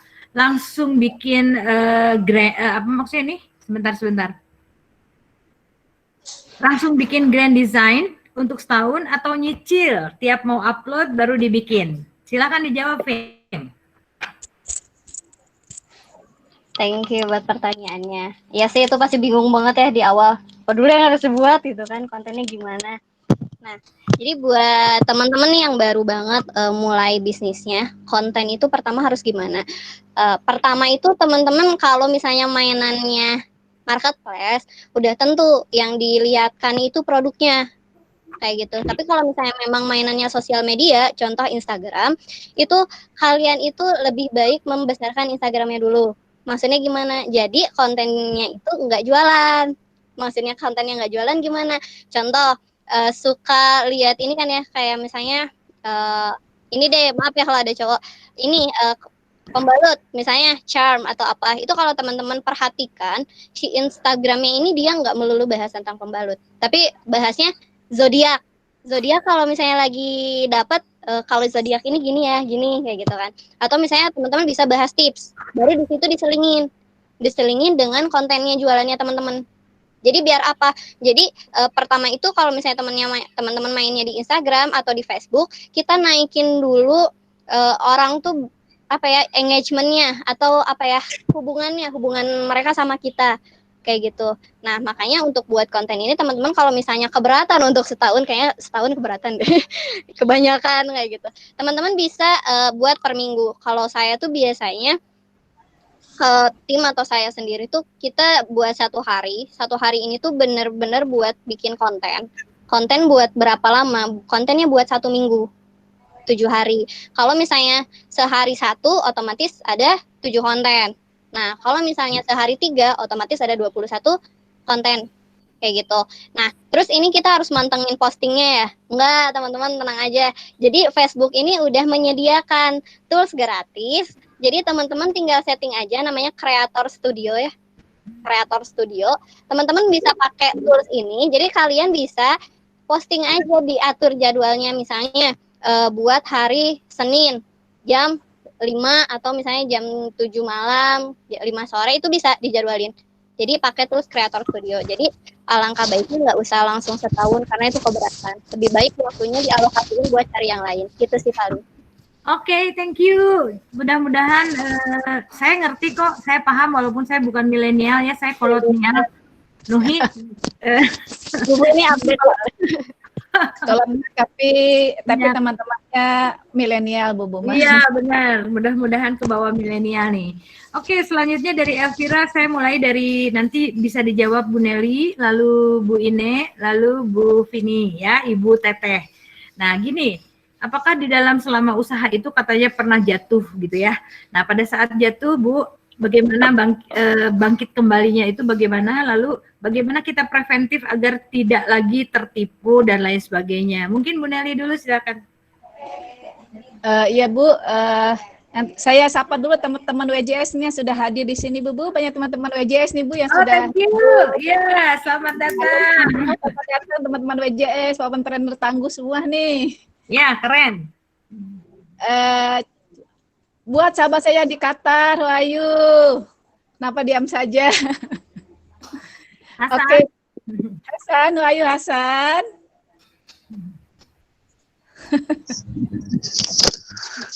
Halo, I'm fine, Aima. Yes, Aima. Okay, thank you for joining us. Oke, saya akan jawab bagaimana saya apa tadi Bu? Kalau jatuh, bangkitnya gimana? Pernah jatuh nggak? Saya pernah dulu waktu itu tertipu sekian puluh juta karena saya sangat mempercayai waktu itu reseller saya Bu. Saya hanya memberi, namanya juga belum ada ilmu bisnis Bu ya. Saya memberi dengan percayaan saya yang begitu besar ke dia dan akhirnya saya tertipu sekitar hampir 20 jutaan lebih lah gitu. Ketika saya menagih, oke, jawabnya oke Bu, saya bangkrut, saya akan jual mobil dulu dan lain sebagainya dan akhirnya dia menghilang. Nah, untuk mengatasi masalah itu, saya sekarang membuat aturan main di Dimsum, hanya reseller yang sudah bekerja sama beberapa kali ke saya boleh mengambil, itu pun dengan jatuh tempo hanya seminggu. Nah, ketika reseller baru saya akan menerapkan sistem cash and carry. Oke, lebih preventif ya. Ibu Ina gimana? Pernah jatuh, lalu bagaimana cara membangkitkannya lagi usahanya? Ya kalau disebut jatuh sih sebetulnya enggak Bu, cuma memang ada pernah mengalami waktu dulu sebelumnya customer atau yang sebenarnya kita kenal. Ya kan misalnya ambil barang terus tapi bayarnya belum full. Nah, kita kan coba tagih secara baik-baik, tapi biasa alasannya ada yang lain nantilah. Tapi sampai akhirnya kita kan sampai akhirnya mungkin menghilang gitu ya Bu ya. Tapi akhirnya saya harus ikhlaskan dan mungkin itu jadi pembelajaran untuk saya. Jadi bagaimana menilai untuk mempercayai customer atau mungkin reseller kita. Tapi kita juga harus selain penilaian kita punya insting, oh ini mungkin jadi kita latarnya harus tahu juga, oh ini ada di kerja di mana atau di mana. Jadi setidaknya kita hafal bahwa itu kalau misalnya kerjanya di instansi apa atau di mana, mungkin kita akan lebih punya kekuatan untuk kepercayaan kita memberikan misalnya barang atau apa gitu. Oke, ya lebih mengenal dulu ya. Sekarang jangan sampai ada kerugian yang besar gitu. Jadi kita harus mengenal siapa reseller kita begitu ya Bu ya. Di mana rumahnya gitu kan. Jadi kalau nyarinya gampang. Vin gimana Vin? Ada pernah bagaimana gitu? Ada sesuatu? Sesuatu ya, hati Bu. Wah. Sesuatu. Nah, buat siapa ya tanya? Maaf. Elvira. Elvira ya. Nah, kalau dari Jatuh kayaknya ibu-ibu Wonder Woman ini ya lebih berpengalaman dari Vini ya. Nah kalau Vini pas mulai jualan itu kan benar-benar dari nol banget ya, dari nggak tahu apa-apa, dari belajar reseller gitu.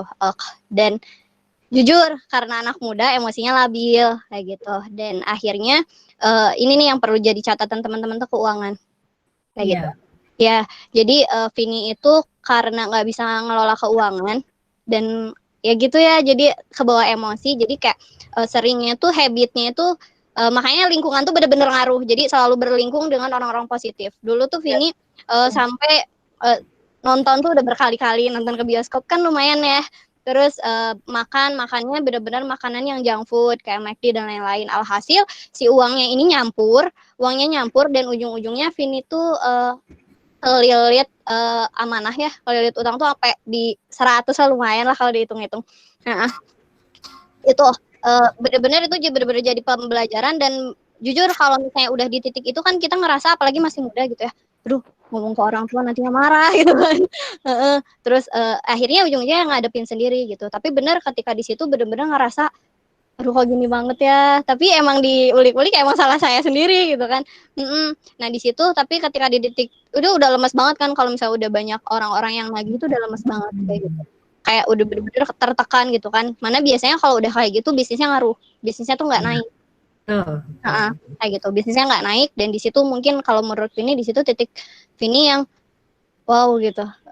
Padahal baru lulus, akhirnya mikir kan, kenapa nggak lamar kerja aja gitu. Kadang sempat mikir kayak gitu dulu kayak gitu. Nah, iya akhirnya di situ gimana cara bangkitnya? Cara bangkitnya ya kalau dari Vini sendiri, karena salah Vini ya Vini ngakui kesalahan Vini. Pertama ngakuin kesalahan Vini berhubungan baik dengan semua orang, meskipun mereka terlibat, tapi Vini minta maaf ke mereka. Terus di situ mulai bangkit. Makanya kalau seorang pengusaha itu harus tahu tujuan akhirnya. Kayak gitu. Bener ya, ibu-ibu? Keren. Oke, thank you Vini. Waktunya nih nggak banyak, tapi satu deh, ini ada dari Mutia, kayaknya juga bagus untuk disimak.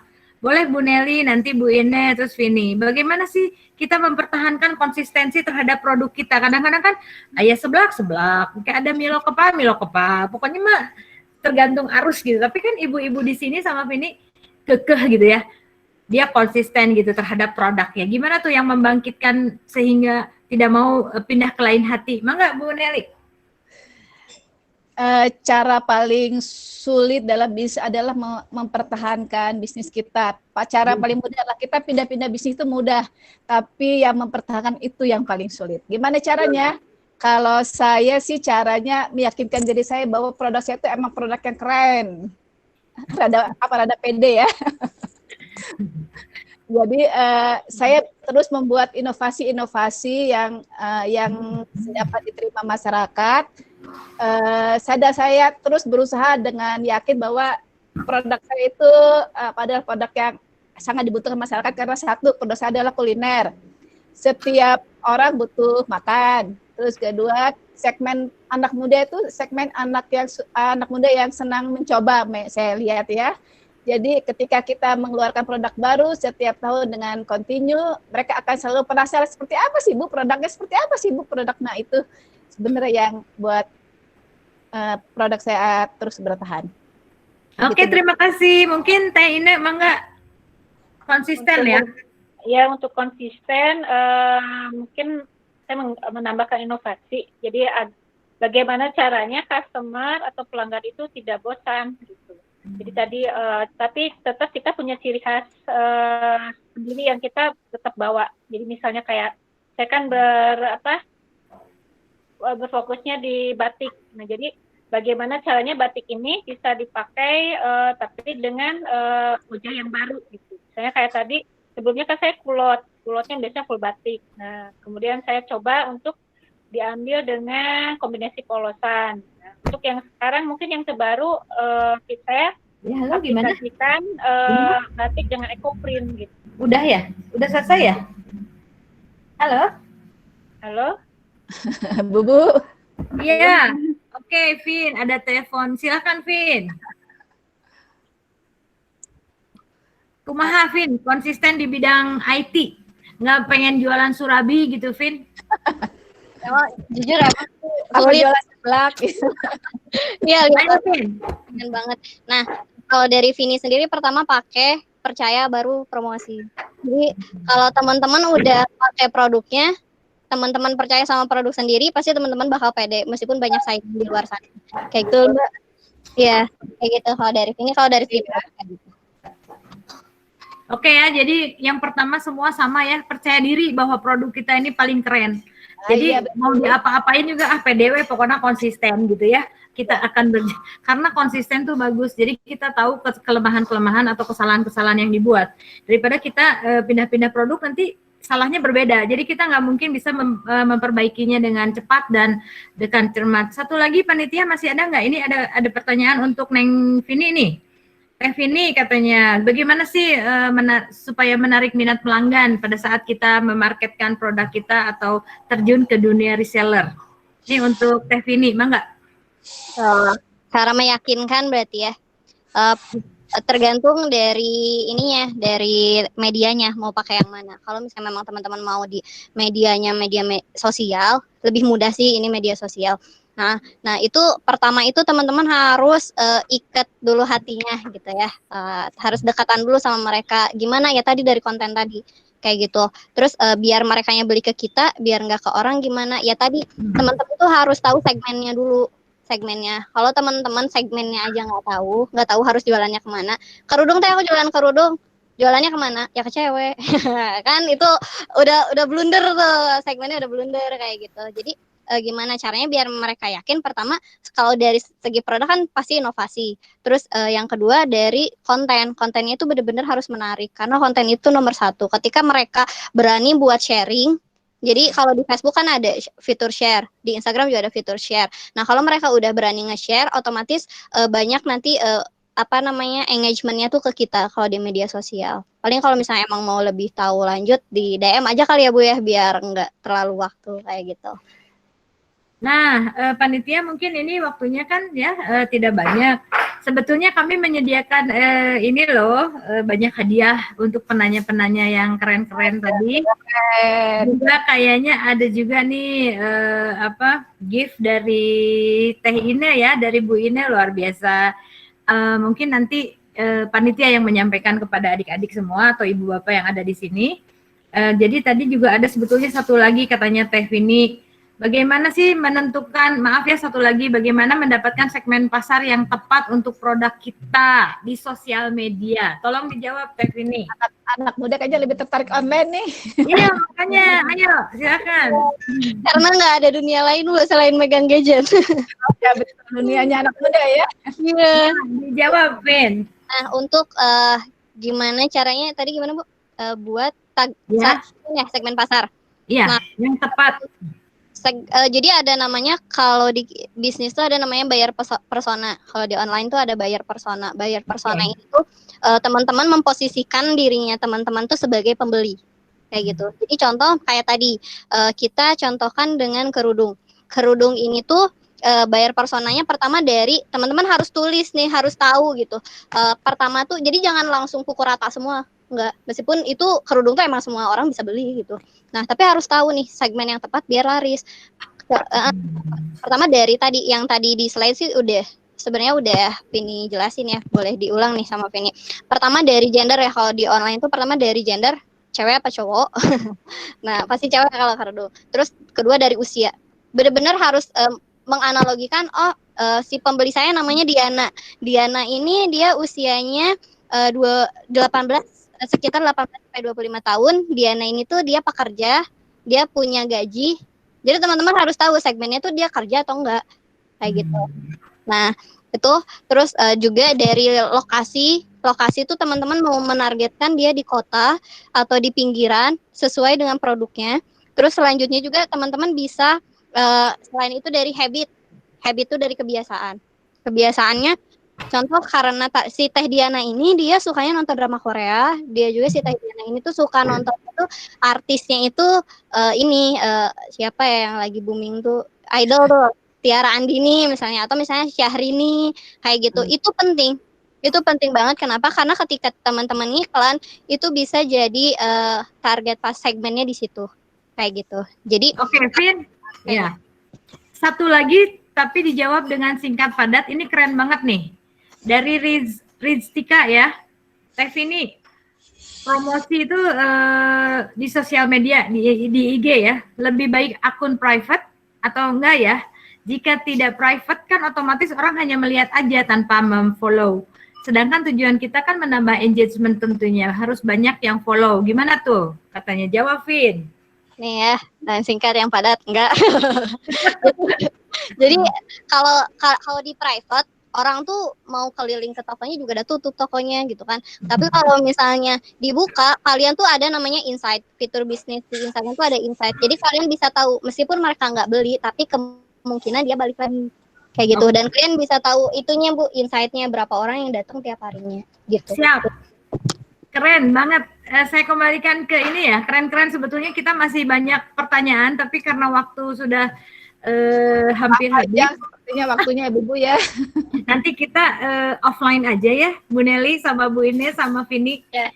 Kita undang ke Polban gitu biar keren. Kita berbagi ilmu lagi nih. Ya, benar ditunggu banget. Caca, mungkin saya kembalikan kepada MC ya, Ibu-ibu ya. Terima kasih banyak. MC Caca. Thank you, Bu. Oke, thank you. Bu, terima kasih. Baik, terima kasih kepada moderator yang telah memandu kematerian sehingga dapat berjalan dengan baik. Dan terima kasih juga nih kepada narasumber kita yang hebat-hebat, kece-kece, keren-keren. Ditunggu banget ya Teh, Bu, untuk pertemuan untuk membahas lebih lanjut. Siap. Nah, siap Teh.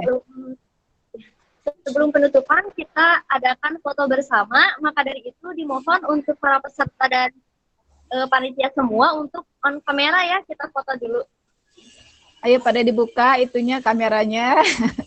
Jangan-jangan belum pada mandi nih anak mudanya nih. Di rumah aja nggak mandi. Nah, ketahuan ya.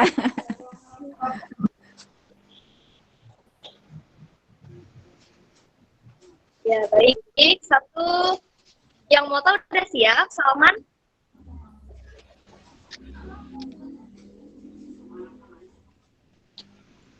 Hitung sampai 3 ya, Bu ya. 1, 2, 3.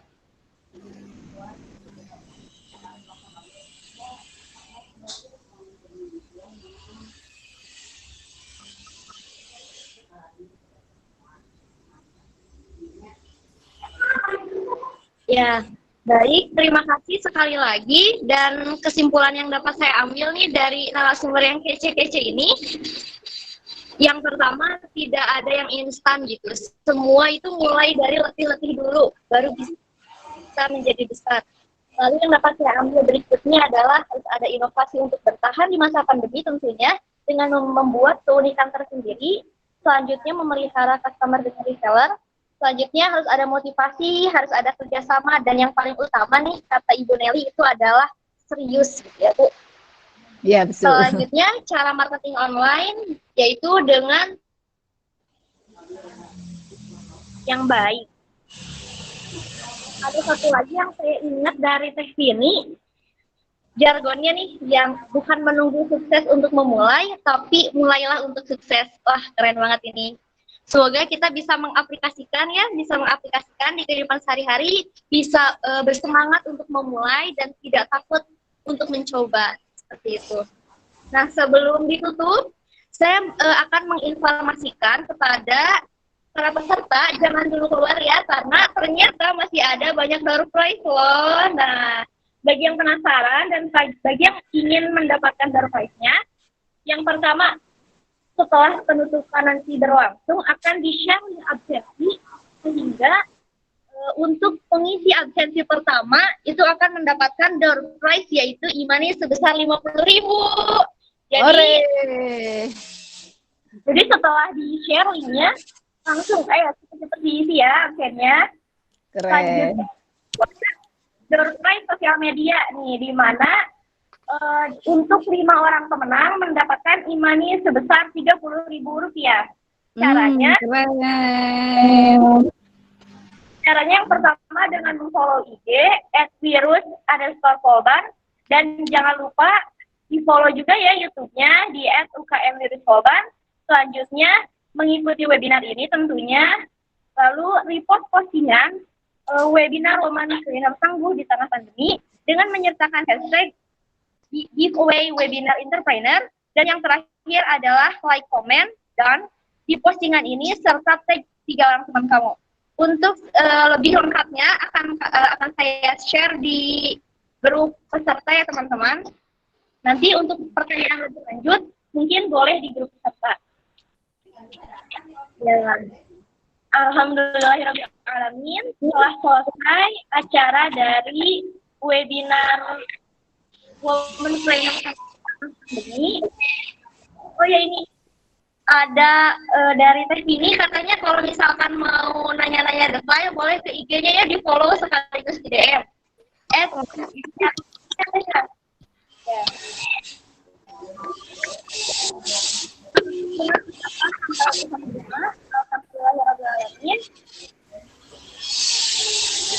Terima kasih kepada narasumber, terima kasih kepada hadir. Sekali lagi saya ucapkan terima kasih banyak, sukses selalu untuk kita. Assalamualaikum warahmatullahi wabarakatuh. Oke, terima kasih Bu Nelly, Bu Ines, terima kasih. Sampai ketemu ya. Terima kasih buat semuanya ya. Terima kasih semuanya. Terima kasih buat semuanya. Thanks for Hasan, for join us. Thank you. Buat anak-anak muda yang keren, luar biasa. Nuhun Ibu Guru, tos sumping. Buat Ibu dosen, terima kasih banyak. Buat Bubu yang luar biasa, mentor saya. Sama. Assalamualaikum ya. Waalaikumsalam semuanya. Oke, thank you.